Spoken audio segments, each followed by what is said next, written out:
For decades, Catherine O'Hara felt like someone who would always be there, not just on screens, but in the emotional fabric of people's lives.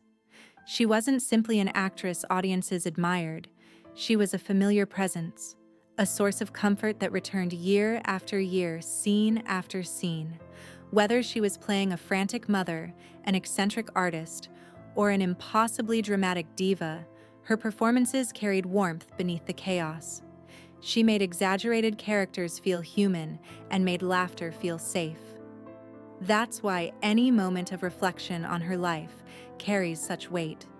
It isn't about shock or spectacle. It's about the quiet realization that someone who helped shape our joy gave far more than we ever noticed. Catherine O'Hara's legacy isn't defined by headlines or rumors, but by the way her work settled gently into everyday life and stayed there, built by humor, grounded by family. Catherine O'Hara's sense of humor wasn't manufactured in studios or sharpened on red carpets. It was born at home. Growing up in a large, lively family taught her early that humor was both connection and survival. If you wanted to be heard, you learned to listen, respond, and adapt. That instinct followed her into adulthood and became the foundation of her craft. When she entered the world of improvisational comedy, she wasn't trying to dominate scenes. She was trying to serve them. Her brilliance came from responsiveness rather than ego. Even as her career grew, that grounding never left her. Family remained her emotional anchor, the place where she could step out of character entirely. That balance shaped her decisions in ways the public rarely saw, quietly guiding which roles she accepted and how she navigated success without letting it consume her identity. The art of disappearing into characters. What set Catherine O'Hara apart was her rare ability to vanish into a role without demanding attention for herself.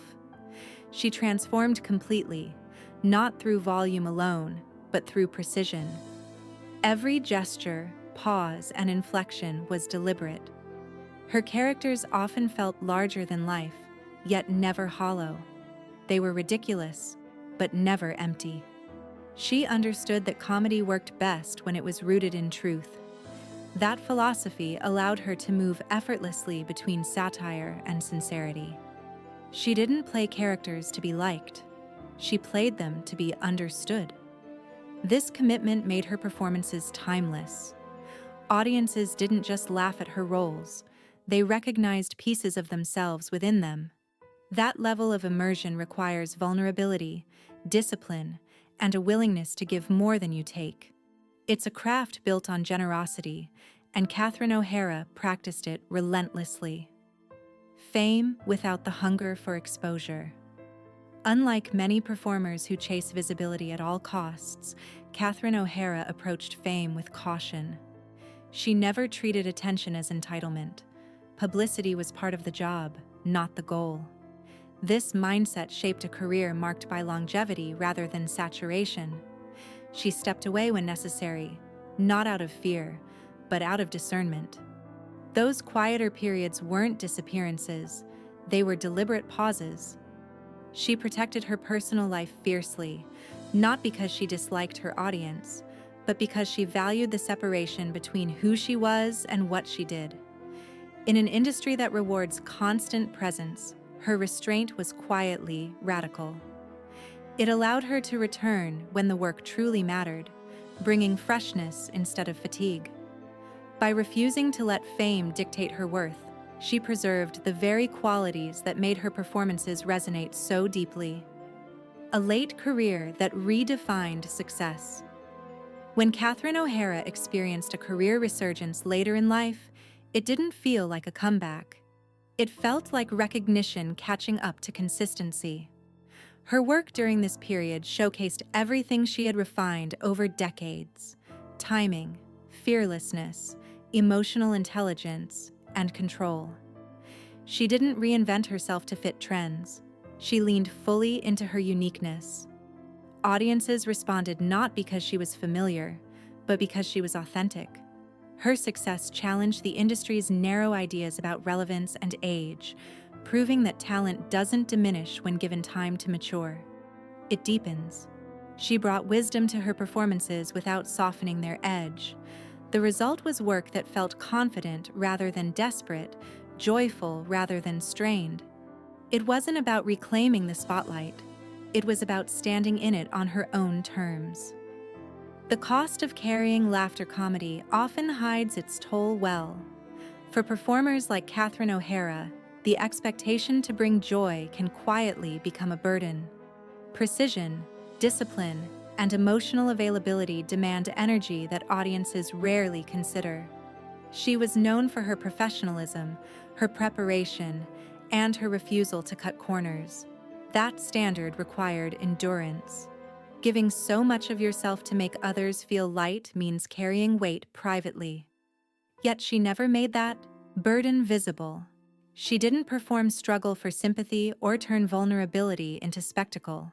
Instead, she worked. She showed up. She delivered. That quiet resilience is easy to overlook because it doesn't announce itself, but it is central to understanding her legacy. Her laughter wasn't effortless. It was crafted, maintained, and protected with care, even when doing so required personal sacrifice. Relationships that mattered more than roles. Those closest to Catherine O'Hara speak less about her fame and more about her presence. She was known for listening deeply, offering encouragement without judgment, and showing up when it counted. Her relationships weren't transactional. She didn't collect people the way some collect accolades. She valued loyalty, consistency, and shared history. This extended to collaborators who worked with her repeatedly over decades, drawn not just to her talent, but to her trustworthiness. She created environments where others felt safe to take creative risks. That influence rippled outward, shaping careers and confidence in ways the public never sees. Her impact wasn't limited to what she performed. It lived in how she treated people when cameras weren't rolling. That is the kind of legacy that doesn't fade when applause stops. Choosing dignity over noise. In a culture that thrives on speculation, Catherine O'Hara chose discretion. She did not turn personal challenges into narratives for consumption. She believed some things deserved to remain human, not public. That choice was not avoidance. It was boundary setting. She understood the difference between sharing art and surrendering privacy. By refusing to let her life become content, she maintained authorship over her own story. This dignity defined her final chapters just as clearly as her early ones.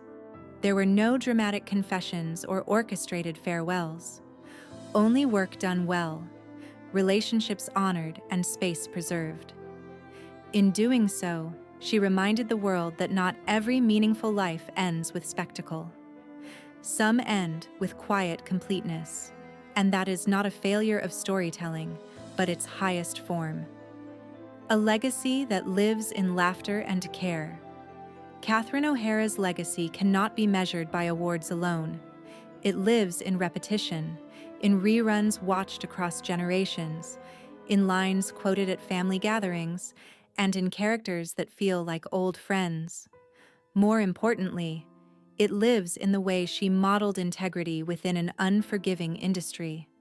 She showed that success doesn't require self-erasure, that humor can be sharp without cruelty, and that privacy can coexist with public impact. Her work continues to offer comfort, not because it distracts from life, but because it understands it. That is why her absence feels personal to so many. She didn't just entertain us, she accompanied us. And that kind of presence doesn't disappear. It settles into memory, waiting patiently to make us laugh again when we need it most.